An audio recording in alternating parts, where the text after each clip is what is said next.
and we're on page 2, middle of the road there, where it says guard his fidelity. There's a lot of things that you can do to encourage your husband without being negative or nag or critical or anything to keep him pure. And our greatest tool is just making sure he's happy physically. That'll, Thanksgiving dinner, you remember the illustration?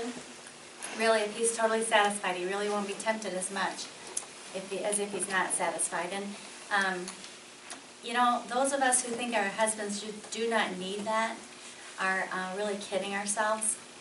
And you'll find a very happy man if you make an effort to try to meet that need. You'll see a definite response, I think, in your husband. You can do a lot of things to help your husband be accountable without playing Holy Spirit. You ever played the Holy Spirit for your husband? It doesn't work very well, and you're not a very good Holy Spirit, neither am I. So there are things you can do without irritating him.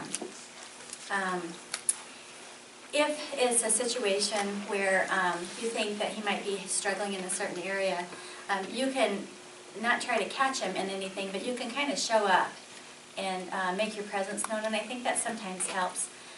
My husband has made some rules in his own life that he is a believer. So if your husband's not a believer, you know, you don't ask him to do things that would be the Holy Spirit leading, you know what I mean? But my husband tries very hard when he has a computer set up to have it facing where somebody could walk by and see what he's doing. And as a keeper at home, it is very wise to be careful. We're going to be talking about that on page 3. But all the computers should be public access. A late night computer with somebody in their own room with the door shut with what is on the internet is just waiting for disaster. There's just so much out there, and the hook is there, especially for our young boys. Wow, and as a keeper of home, you want to be really paying attention. But as far as guarding your own husband's fidelity, encourage him. Make sure he knows that you think he's special, you think he's nice. Use good words so that he's not driven into another woman's arms because you're not encouraging him. It's always negative. Something that is true when the kids are small and the husband comes in at the end of a day, and I learned this the hard way too, is you know, something big happened during the day and you tried to get control of it, you tried to work with it, but it was hard and it really didn't get resolved, and you're kind of fed up, and husband shows up and this is on your mind, and it is important, it is a big deal, but it's not what you greet your husband with. I used to really have a struggle with that because it was something that I thought was really priority. That's not a good thing. It's not encouraging for our husbands to meet them at the door with anything negative at all. Make sure that you're kind and approachable. Meet his needs. Ask him if you're meeting his needs. Am I meeting your needs? Is there something that you'd really prefer? Am I cold to you and I'm not even knowing that I am? Actually, when you're cold to him, you probably know you are. Because if you like me, you've got a brain. You're just trying to help him not notice that you're being cold. So it's funny how we manipulate. One of the ladies in this class was talking to me, and she said, it's funny how we do manipulate. You know, sometimes we'll even change for bed in another area or before he gets in the room or whatever. You know, that's manipulation. If you're doing that on purpose, that's manipulation. And it's very selfish. And it's putting his priorities way low, and I've done it. So, you know, it's something to rethink. To guard his fidelity, he is going to have accidental overtures. He is going to run into a woman that's attractive by accident. And there's a few things that are important to respond with. Number one, don't overreact, because it happens to everybody. You don't want to overreact, but you also want to be proactive. I had a girlfriend, her husband was in the police force, and he was working with several women policemen. A woman police outfit is very snug, because they have a job to do, they got to move around, so everything kind of is right there. And she was real concerned, the kids were little, and she was feeling a little threatened, because he had to be with them a lot. I don't know if he was training them or what. But you know what she did, the smart, savvy, young married girl? She put on a sharp dress, she fixed her face, she fixed her hair, and she went to the office a lot. She'd just show up with little treats for all those cute girls, and her little kids would be so cute, and they knew her, she knew them, and it was a whole lot different because they were accountable to her. They had met her. and they knew she was interested. And then they saw those kids, and it really did help her, and I thought that was a great example. She would actually go on purpose when she felt like her husband needed encouragement. Not that he was doing anything wrong, but that he would feel more secure with her being what she needed to be, so they wouldn't be pulling at him. So something that you can do. Anytime you think your husband is being approached by a lady, which does happen in this day and age, it happens, I'd pull out all the stops. I would not be aggressive, but I would almost be aggressive. I'd go make sure he knows I'm his man or his woman, and that he has a woman. Just whatever you can do, and look sharp for him, and do things for him, and really go at it. Sometimes when you feel like you have a little competition, it's like, well, look what's happening now, and then you nag at him, and where have you been? Who did you call? Let me see your cell phone. Let me see your review on your cell phone. That's not the same. You see what I'm saying? What will that do to a man? You're not trusting him, and maybe he hasn't really done things that would earn trust. But I'm just saying, if you're more aggressive the other way, where you're proving yourself to him, and you're involved, and you're interested, and if it really is out of hand, and you think that she's really making some moves on your man, I don't think it's out of line to go see her. I think, you're married to him. She's not. And so guarding his fidelity and just praying about it, and other women's intentional and unintentional overtures, try not to ostracize your man by blaming him, because really a lot of things happen that are innocent, that don't look so innocent, but they really are innocent. And so you don't want to overreact, but do move in and get busy if you think something's going on in a female way. I think women are really after men. If he's a nice guy and he looks nice and he's kind and people like him, a bad girl is going to probably try that sometime. And so keep your eyes open and pay attention. But I think Thanksgiving dinner will help a lot. Even as we grow older, I had a lady tell me, I'm such and such age, and I can't compete with these cute little girls. You won't have to. If you're living the biblical wife for this man, he will see you as a jewel. Those girls aren't going to hold a candle. But if you're bickering and complaining and always jealous, who were you with? Who did you call? I looked at your phone. What were you looking on the computer?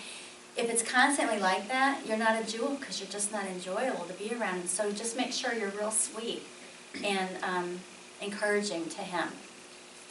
Keeper of his heart. I mentioned a few minutes ago that there's a lot of men that would do a lot more things. It's just their wife never got on board with any of their dreams. It was so much about her. It was so much cycling around her. If it made more work for her, she didn't want to do the dream. If it would cost money, she didn't want to do the dream. Now, personally in my position, because my husband is the personality that he has, is over the years he will give stuff away. Used to drive me crazy because I know we would need it in a year. Give whatever away, give whatever away, give whatever away. And I let it be a fence to me. But I have really learned and really matured that if the Lord has my husband give away money and I don't feel like we have the money, God is going to bring that money from heaven. I really believe that, and I want to walk by faith. I don't want to nag him all the time. This just happened this week, so I'm speaking really right here. People will contact your husband because they can trust him and they need help. And I could have been right there by the phone and said, listen, we, for the first time in months, have a little bit of money, and you're going to what? What about us? Can you just see it? Can you really just live that? But is that a walk of faith? If he feels like he wants to give something away, if he feels like he wants to get generous, I can tell you that that's a walk by faith. Just if you really don't think you can do it and you really think it is going to hurt the family, just tell God about it. But still be joyful, still follow, still be sweet, and don't bring it up. I think it's a much better walk by faith than the other. When he shares his dreams and secrets, make sure your first response is very kind and positive. Don't talk. Just listen. Don't have advice. Just listen. When he's discouraged and needs answers, don't feel like you're going to be the one to have all the answers. just tell him, boy, that sounds really hard. I promise I'll pray about that this week. You're his friend. Or that must have just been offensive to you. I bet that really did hurt you. I'm gonna pray that that'll be settled. I'll pray every day about that. Isn't that better than, well, you know, when so-and-so said that, don't you think it would have been better if you would have done this, or shared this verse with them, or called so-and-so for advice, or... The keeper of his heart will just let him talk, let him share his heart, and not feel like it's your position to give him all the answers. Just be a friend. Kindness goes a long way. Put his relationship above your friends and above your parents. It's really common, at least it's common in my life, that I was very over-attached to my parents early on, and it really hurt my confidence of my husband. I asked their advice, I would call them, I would talk to them about different decisions. One thing that's really important, you should never, ever share your husband's deep thoughts, concerns, inadequacies, difficulties, or your fights or whatever with your parents. You should just never do that.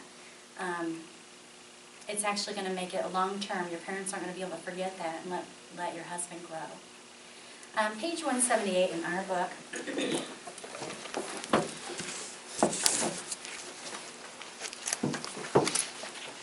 If you've toyed with the idea of having an affair, emotionally or physically, call a Christian friend and tell her.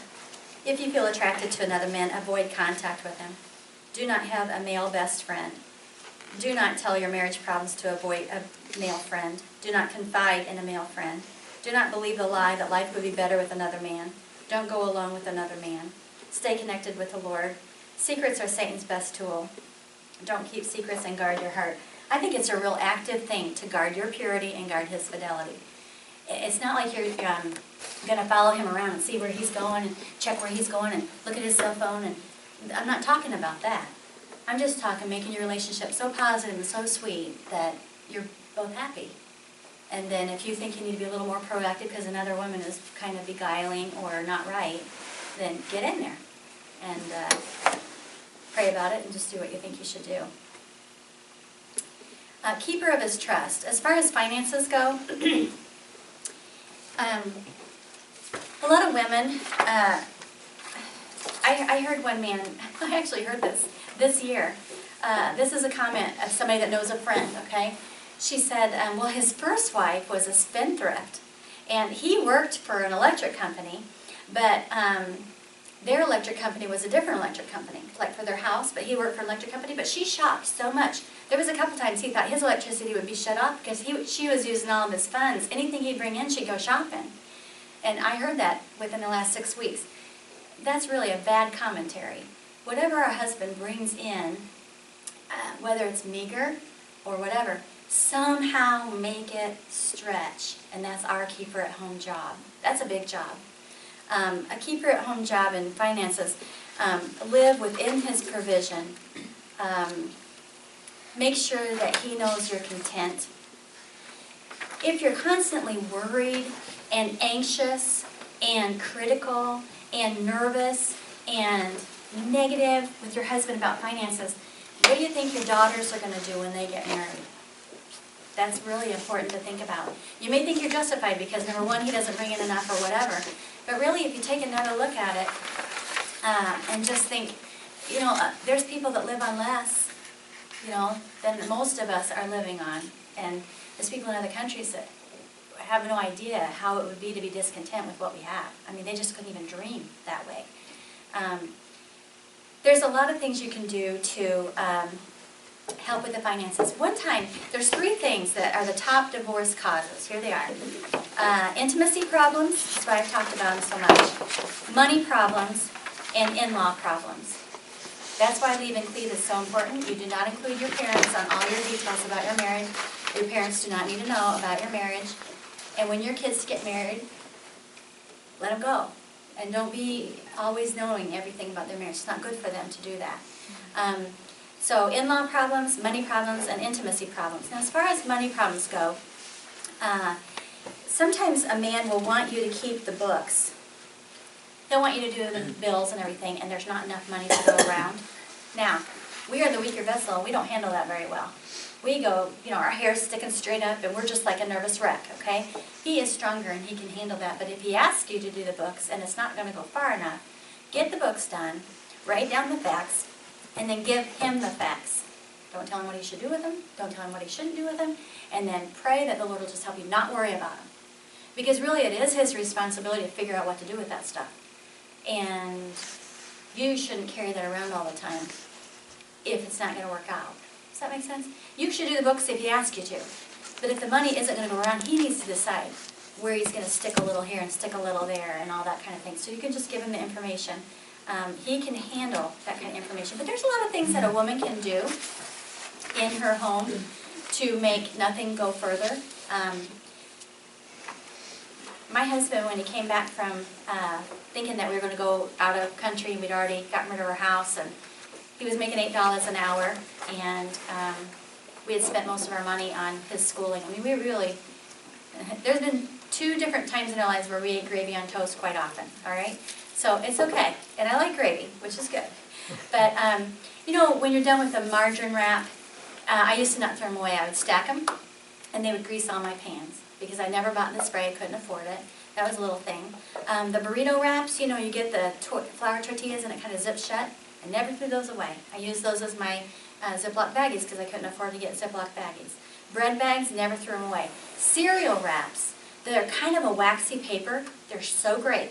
I always kept them, and if I was going to do shake and bake chicken, I'd put all my junk in there, shake, and then that could get tossed without me spending a penny. I always save those for any kind of cooking thing that you wanted to, like raw meat, that you want to dredge in something. I always reused my aluminum foil. We didn't die, so we must have been fairly clean about it. We rarely eat out during that time. It doesn't mean you can't eat out. If your husband wants to eat out, I'm kind of the opposite extreme. I'm so frugal that if my husband wants to eat out, I go, we probably shouldn't because, which is really just as bad, If he wants to eat out, he really can just eat out. And if I would just chill and go have fun, wouldn't it be better? Do you think we should go to a cheaper restaurant? Do you think we can afford this? I mean, it just spoils the whole night. So there's 2 extremes, but there's a lot of things you can do to make the money go further. You can go to page 3 now.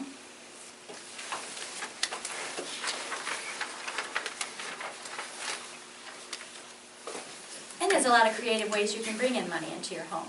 There are so many things that you can do as a home business now, even if you're a stay-at-home mom, even if you are a homeschooling mom. If you're smart in any way, or you're talented in any way, pray about it, and maybe God will really stumble you on something. Remember that thing I handed out? That little, I Need a Miracle? Did you all read that? Nobody read it. Why do I give these things out? Okay. This little girl was in big trouble. Her focus was all on herself, and then her husband just asked her to try taking pictures. Well, it turned out to be a huge success. It was something she was good at, and he, with his blessing, she ran with it. And if everything fell apart, she could have made food on the table with that stuff. And I don't think she ever went anywhere. She just was smart and got up early before the kids were up and worked hard. So we can be Proverbs 31 women. We can really. She bought a field, she sold a field. She had her goods, she sold her goods. She was really hard working. There's nothing wrong with that, but you got to still be a keeper at home. You can't be away all the time and be a keeper at home. How can the kids be guarded? How can the place be? All these things we're talking about, if you're never home, are very, very hard to keep up.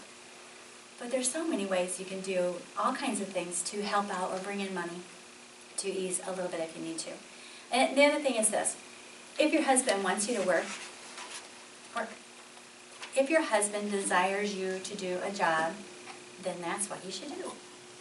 Because you really just want to be in submission to him. Now, you're going to have to be a keeper at home. You're going to have to work your tail off when you get back home because you still have to get all these things in a row and keep your ducks lined up and keep the kids good. And a lot of work to be done. All right, keeper at home continued, page 3. Let's look at 1 Timothy 5:14. I will that the younger women marry, bear children, guide the house, give none occasion for the adversary to speak reproachfully. If you don't guide your house, if you don't have your house in order, if you don't have things clicking away at this keeper of home thing, you're giving the enemies of God another reason to speak negatively of him. because it doesn't speak well of the Lord for us to call ourselves Christians and our home be out of order. Our kids be at each other's throats. Everybody be at, just disorder, not unity, not sweetness, not no schedule, no limits. No, that's our job. It's a big job. It's important. It's really important. I've seen families, and you've seen families, where the parents do not agree on disciplining of the children. We can take all kinds of extremes about that, but if your children do not listen to their daddy, when daddy's at work, you need to really set them down and tell them that that's over. You can't, they should not prefer obeying one adult or a parent over the other parent, because you guys are in this together. And if you are the weaker discipliner, when you let things go all day long and you really don't train when you should be training, and then poor husband comes home and everything's out of control and nobody's happy, it's not his fault. You didn't do your job all day long. Consistent discipline of children is really important. Let me read out of this book here. And I'm going to have a book list next week for you. This is just the one about keeper of home. My son, hear the instruction of thy father, and forsake not the law of thy mother. In more than one verse, the scripture places emphasis on both the father and the mother. In fact, the listed order of the parental titles is also significant, because you won't find the mother listed first. God listed the leader first when he says, my son, keep thy father's commandment, and forsake not the law of thy mother. You'll see this same order again when one of the 10 Commandments tells us to honor our father and our mother. Do you see the pattern? These verses teach us it isn't right to allow the children to choose to obey one parent and disobey the other. If your child is displaying this type of selective obedience, it's because you've allowed it. It is wrong when daddy can't get instant obedience, but mom can just shoot a look and the kids jump and say, how high, on the way up. If you allow your children to be selective in their obedience, you're setting them up for future failure in life. If they don't obey dad, what makes you think they'll be able to hold down a job? That boss is going to say something they don't like, and if they're not used to paying attention to dad, who's the head of the home, they will not pay attention to the head of the company. Help our kids here. They need to learn to respond correctly and immediately to both authorities. What does that mean? Make a big deal about daddy. If there's a dad in the home, he needs to be honored first. If you train the kids to honor their father, then you'll be honored down the line. They'll honor their mother, from whom they learn to honor their father. It's vitally important to have dad give instructions, and then have mom, and then have you reinforce them. Dad issues the commandments, mom ministers the law, lights the way. If your children ask why they're doing something, then you're just able to say, because dad wants it this way. You're teaching the chain of command. I do that a lot. What are you whining about? You know exactly what dad asked. What is there to question? Just get it done. Instead of me arguing with the child, I'm making sure they realize the head honcho asked this, and it doesn't matter if it's a grievance to you. Get it done. That is teaching just respect for authority. Both the commandments and the law are based on God's word. Because of this, it is important to be clear about things when the issue is based on your preference rather than the command of Scripture. For instance, it's not sinful to have internet access, but some families choose not to have it for safety. As my husband, the writer of this book, has often said, it's not the tool that sins, it's the person using it. We make sure to differentiate between commands and personal training preferences, but we still reserve the right to require a preference to be honored. By teaching your children to obey both parents, you're teaching them to obey God's instructions. Why are so many kids not treating the Bible as a big deal anymore? Because at home it's not a big deal. They don't have to obey mom and dad, so they think they don't have to follow the law anywhere else. They just sit in church like wooden dolls in a pew waiting to turn 18 so they can run out the back door and see what the world has to try on for size. If the commandment is truly the law and the lamp, then the kids are going to learn to live by it, and it becomes their life and the fabric of their being. You establish this in the home, being a good keeper at home. Don't expect the Christian school to do this, and don't expect the church to do this. They're not there that much. We must be diligent in the training up of our young people. By hard work and attention to detail, our families become a blessing rather than a burden. Make adjustments wherever it's necessary, but be sure your children learn the importance of obeying both parents. And with the different personalities in a home, there's usually a better disciplinarian, one or the other. It's just kind of the way it usually is. but always back up daddy.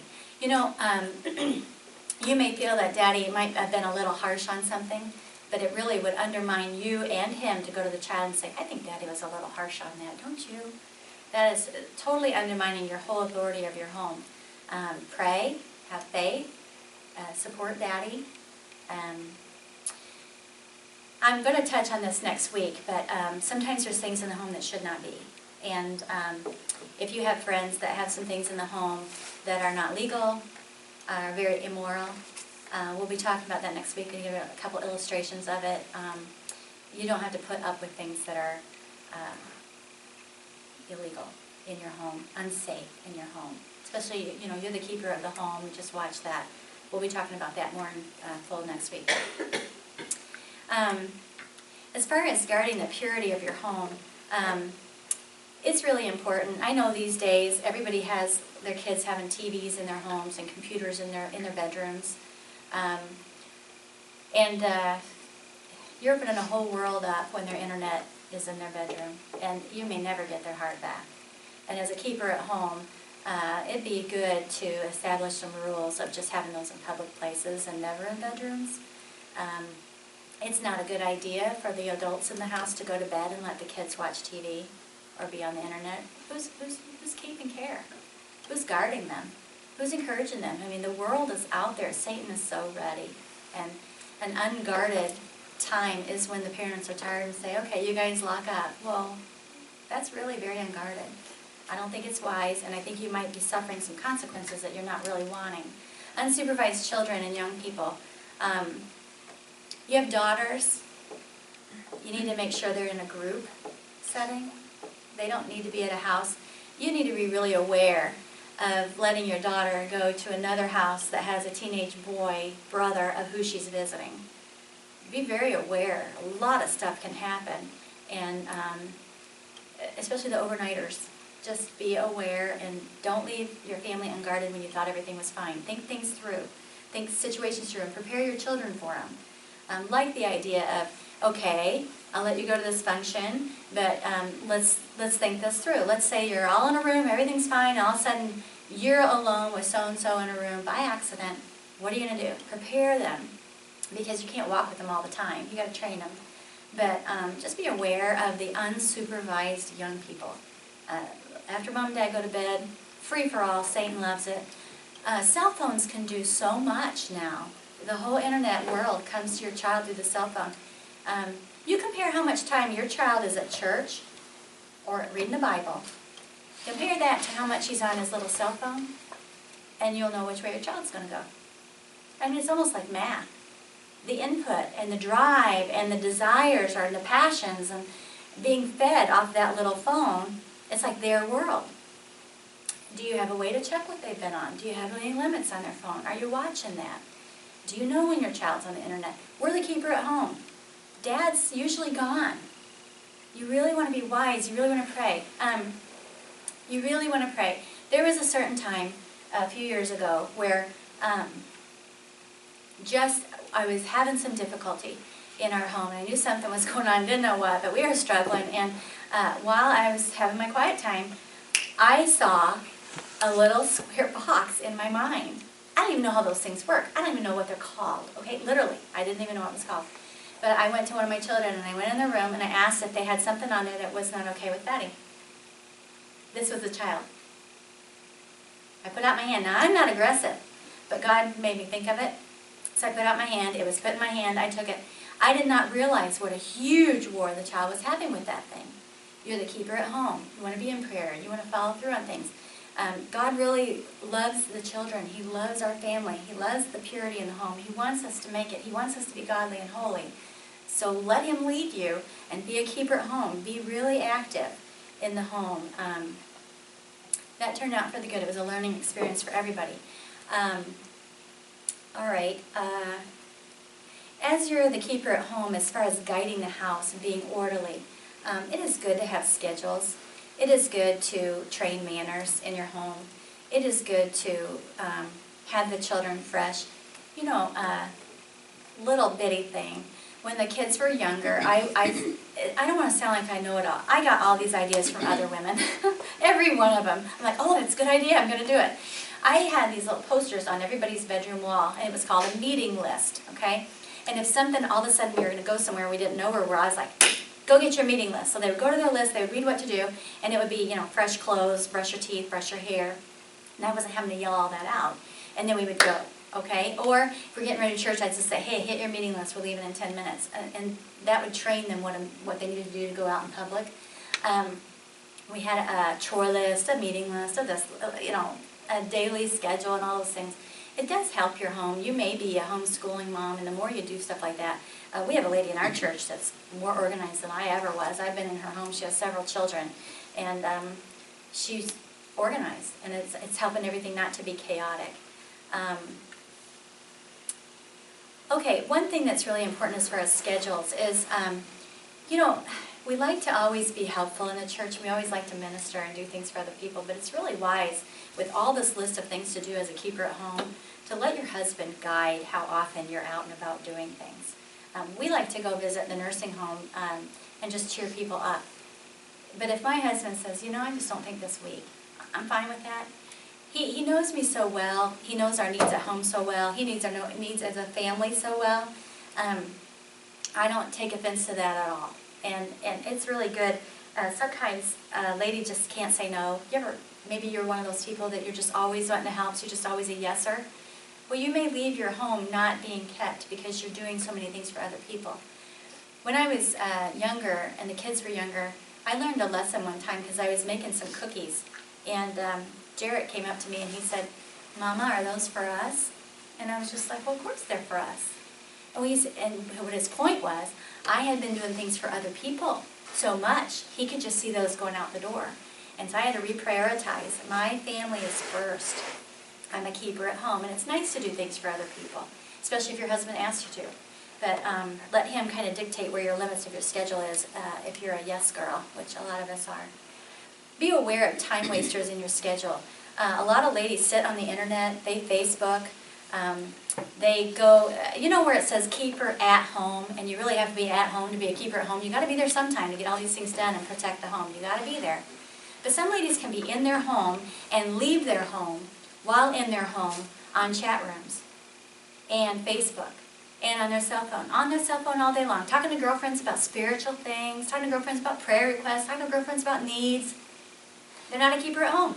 They can't get anything done at home. They're not organized. They're not scheduled. They never. But they're at home, but they're not at home. Misplaced priorities. When we talk about scheduling, you know why I'm not a Facebooker? It's not because I think it's wicked. I'm sure there's wicked stuff on it. Okay, I just don't want to waste my time on it, frankly. And if I really want to talk to somebody, I'd like to hear their voice. Personal opinion. But if you Facebook, just make sure you limit yourself. Set a limit and stick with it. Or set a time of day when you know it's not going to chew into more important things and never budge from it. Limit yourself so it's not going to be a problem. And be careful that you're always encouraging and edifying on Facebook. I have a lady that does have a Facebook account, and she really is an encourager on it. There's never, ever anything negative. And she doesn't have children in the home. She has time. So she's being a benefit to other people by using that as a tool. A lot of ladies can waste time by having shopping as a hobby. Being out. How about this? You've got some errands to do, but you didn't organize your list, you didn't organize your coupons, you didn't organize whatever, you didn't have your ducks in a row, your house is kind of out of order, but you know you got to get this stuff done. So then you're out and you're kind of in this part of town and, oh, I forgot this, and you're over there. Time waster because you're just not organized. A keeper at home just needs to be a little more tight on things and kind of plan, and you might want to get a little calendar, write things down so they don't all of a sudden, oh, we got to be somewhere tomorrow and I forgot, which that happens to me sometimes, but a disorganization. Have a list for the day, but make sure your husband is always first. One thing I want to mention is called the replacement principle.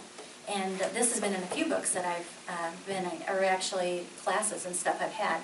The replacement principle is extremely important. If you take anything away from a child that you don't think is good for them or is detrimental to them, you got to fill the hole. You got to fill the gap. Let's say I realize my child is into a bunch of music that is not helping him at all, okay? And mom and dad have decided he just doesn't need it, and they get rid of it. Well, you have to fill that hole with something.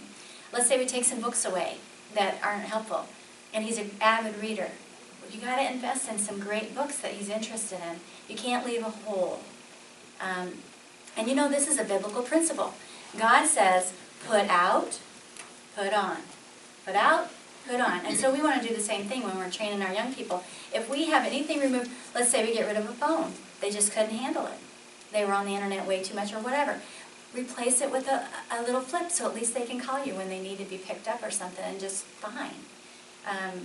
So the replacement principle is really a good thing. Go to Nourishment and Time Savers. I would encourage everybody that struggles with a crunch in schedules to get a crock pot cookbook and get a crock pot. It'll save your scheduling woes. You'll get a lot done in a crock pot and there'll be really nice meals. A lot of creativity in those crock pot recipe books, and you can have all kinds of different things all the time. You can do a lot with your freezer to save time. When you have a nice meal in the making, you can always double it if you have freezer space and just stick some in the freezer, and on a day you know it's kind of close, you can get it out and have a nice meal. Anytime you make cookies, you can make a roll of extra cookie dough and roll it in wax paper and then put a bag over it. And you know how expensive that stuff is at the store? That roll of cookie dough? Make your own. Roll it up. And then cut them off, and if you have unexpected company, you can just get your roll out, put it on the counter, and in 10 minutes you can put them in the oven. Things like that, of thinking ahead and just making it just a little easier so you can be hospitable. Another little thing that is a help is anytime you have a meal and there's like a little bit of meat left over, a little bit of this left over, a little bit of that left over, I put it in a little baggie and I stick it in this one hole in my freezer, and that's my pizza hole.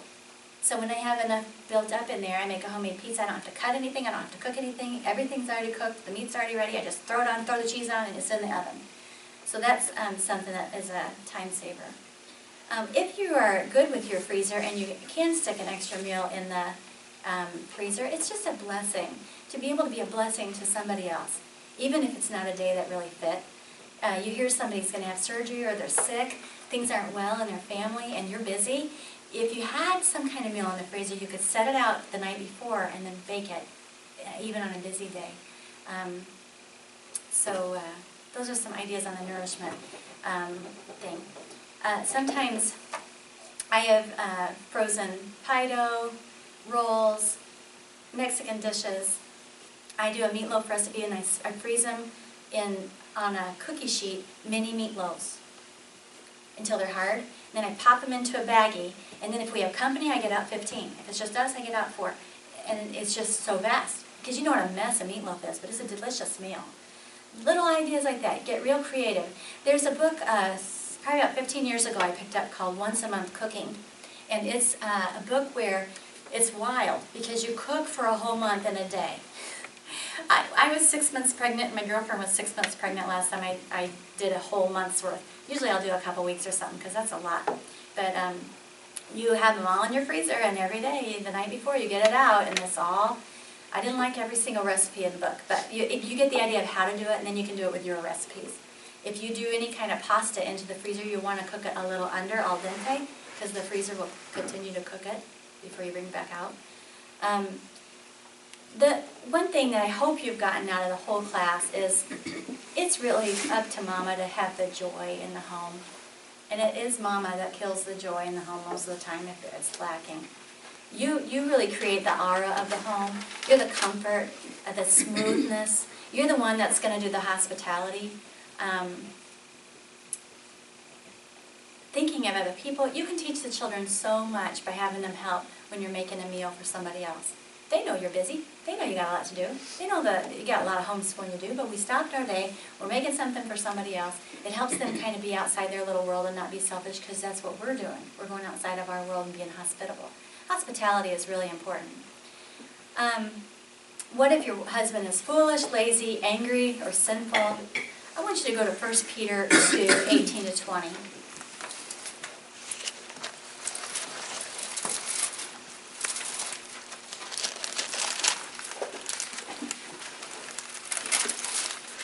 Peter 2, 18 to 20. Servants, be subject to your masters with all fear, not only to the good and gentle, but also to the froward. For this is thankworthy. If a man for conscience toward God endure grief, suffering wrongfully. For what glory is it, when you be buffeted for your faults, you take it patiently? But if, when you do well and suffer for it, you take it patiently, this is acceptable with God. We're going to talk about this a little bit more next week. But when you know you're doing right, and when you know your heart is sweet, and when you know your motive is pure, and when you know you're really right with the Lord, and you're still retaliated against, or you're still treated not really right, or that person really isn't getting in line with being nice, this verse is a succor, to encouragement, a blessing, and a comfort to many, many people. In 18, it tells us that we're going to be subject not just to the good masters, all right? But for the glory of God, we're going to be subject to the not-so-good masters. Your husband's not always going to be perfect, and he may actually be off on some areas. But look at 19. For this is thankworthy, if a man for conscience toward God endure grief, suffering wrongfully. You want to answer to God in a good way. You want God to be happy with you. You may suffer a little bit for what you're trying to do. You may be poked fun of, like my new Christian that her husband started making fun of her that I told you about. We had to go to this verse because she was trying to be right with God and she was trying to please God, and it was getting worse at home instead of better, and it was just like, what do I do? But if you suffer toward God, if you endure grief because you're trying to do right, look at 20. This is such a comfort. And I've had times in my life where I wasn't treated right, and I really, really believed my heart was right, and I didn't know what to do about it. If you run to this verse, you'll just not worry about it because God understands that you really were trying to do right. Look at 20. What glory is it when you be buffeted for your faults, you take it patiently? All right, here's the example. You're not doing right in the marriage, and you're getting corrected by your husband, and you take it well. Well, you should be corrected because you weren't doing right. Okay, that's the first part of the verse. But if when you do well and suffer, you're really in line, you're fearing the Lord, you're obeying His word, you're doing right in your marriage, and it's still rocky, and it's still rough, and it's not going well. If you still suffer for it at that point, if you can take it patiently, who notices? Look at the verse. Who notices? God. That is such a consolation to me. I don't care if anybody in the world knows that I'm trying to do right and I'm suffering for it, but if God notices and it's acceptable to Him and it pleases Him, that's enough for me. It is really enough for me. And there's been times in my life where I just did not understand a little bit of persecution that I might have been in. But if I do well and suffer for it, God doesn't miss it. If you're in a marriage and you're really struggling and it's not peaches and cream, even though you're trying to do right, you can run to this verse and know if you really are trying to do right and you're really trying to have a focus on God's Word, God doesn't miss it. We're going to talk a lot about that next week. Next week's going to be a pretty big week for issues like that. Break the cycle of bitter, critical, resentful, unthankful womanhood.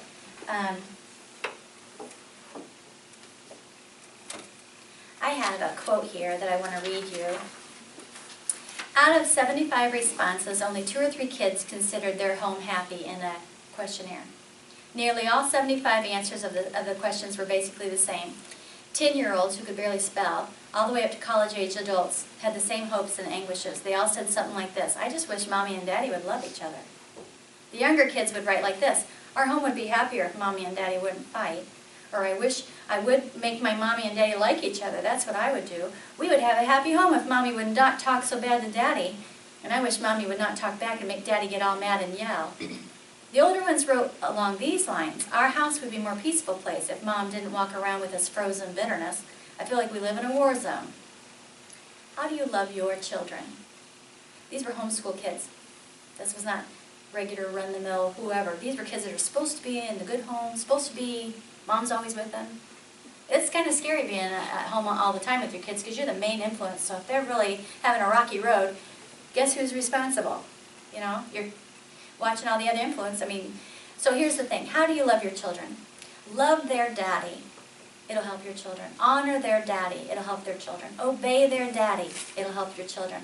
Forgive their daddy. It'll help your children. When you don't, it corrupts their hearts, and they struggle, and they get bitter. Here's a letter. I I would like to share my story with you. It's simple but probably common and it needs to be told. When I was a child, I was always aware that my mom was distrustful of my dad. If one of us children did a bad thing, she was quick to deal with us before Daddy got home so that Daddy wouldn't hurt us or whip us too hard. If Daddy was going out to buy something, she would worry out loud and say, "Oh, he'll be foolish of how he spends his money." When he got laid off, I remember her saying over and over and over, "Well, I guess I'm just going to learn a trade. I'm just going to have to learn a trade. Somebody in this house just has to go to work." I cannot fault her in any area of motherhood. She kept us fed, she clothed us, kept us warm, but when I think of my mother, I think of a worried, fretful woman who was always ticked off at my dad. Our home was tense. I only have a few memories of her smiling. I cannot remember a time when she sat in my dad's lap or danced around the room playing with him in fun. He wasn't a mean man. I remember hard spankings, but not any harder than the neighborhood kids got. I remember him being interested in me. He taught me how to do simple, fun things, but because of her, I avoided him because of the things she said. All of us kids are grown now. My brother did great in life. His marriage has been good, and his kids seem well adjusted. When he was growing up, he went with Dad all the time. Went and worked with him all the time. We girls never went with Dad. We were always at home listening to Mom talk about how hard our life was. Every single one of us girls has terrible youths, and we've all had bad marriage troubles. Our kids have not done well. We don't talk about it much, but we know Mom played a big part in our misery. She still lays all the blame on Dad, although we all know he's just an average guy. I always knew I did not want to be that kind of wife and mama. I wanted my children to remember me as loving their dad and enjoying life. I didn't care if we lived in the back of an old van or ate junk food. I just wanted my kids to be free of tension and the feeling that their dad was a dummy who had to be tolerated. My first marriage ended in a few short months. I determined when I married again, I would do it right. When I got married the second time, I lost my way and didn't even know it. When I realized we would have to move because my husband's company was downsizing and he was out of work, I packed my bags in bitterness, silently accusing him of not being a good provider, forcing me out of my home. One day I looked up at my husband and saw the same lost look on his face that I had seen on my dad's face 1,000 times when Mom was taking care of the family. I was just like my mom. Something inside of me broke. I hated the wonderful person that I thought I was. It was then I remembered my promise. I never wanted to be like my condemning mother. When I realized what was happening, my husband and I sent the kids to their rooms, finished a certain CD about marriage, which you guys are in this class. My laughter turned into weeping when I realized where I was. My kind husband held me in his arms while I begged his forgiveness. I cannot tell you how changed our family is now. My husband is actually thinking of starting his own business. He has wanted to for years, but my fear of failure always held him back. No more. If we end up living in a van, that's okay. I'm sad for all the lost ground we lost with my children. More than anything, I'm so sad for my daughters. I want to break this ugly chain of bitter, critical womanhood. I've asked their forgiveness, and I found they were glad to be over all the tension. They know that from now on they're going to have a mama who thinks Daddy's great, even when he's not what I think he should be. He really is a great guy, and I'm so ashamed when I think of all the trouble I have put him through. Our children are going to grow up secure in love and not insecure in a spotless house, insurance paid, brand name clothes. Life has never been so good. Better late than never, I suppose. One thing I want to mention, we influence our daughters so much. We influence them in thankfulness. We influence them in critical spirit. We influence them in worldliness, even though we don't realize it.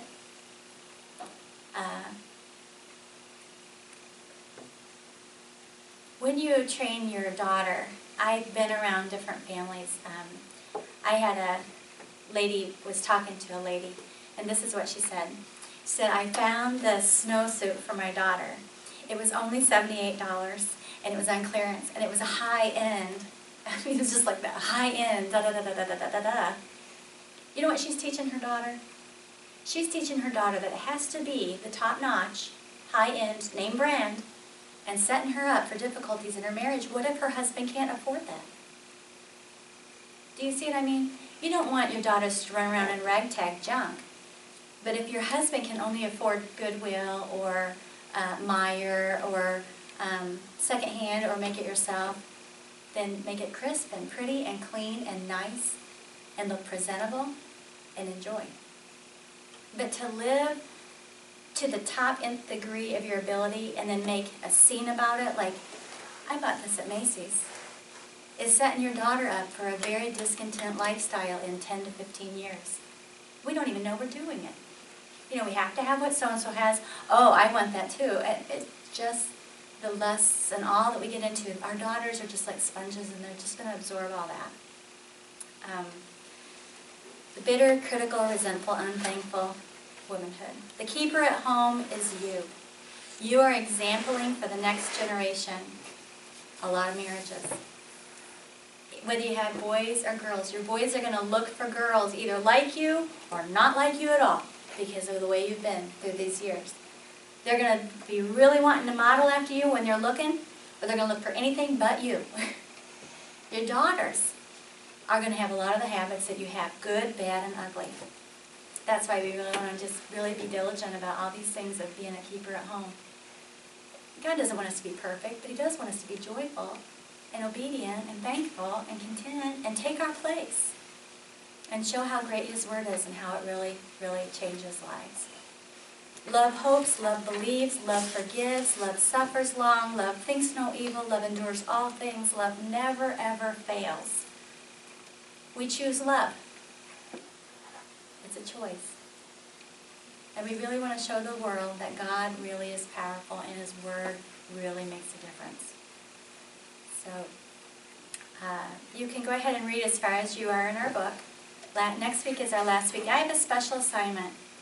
What I'd like you to do is come in prepared next week. I know you're going to do the perfect 10. That's for your husband. But what I would like you to do, either you can stay after right now and do it, or you can come prepared for next week. Either way.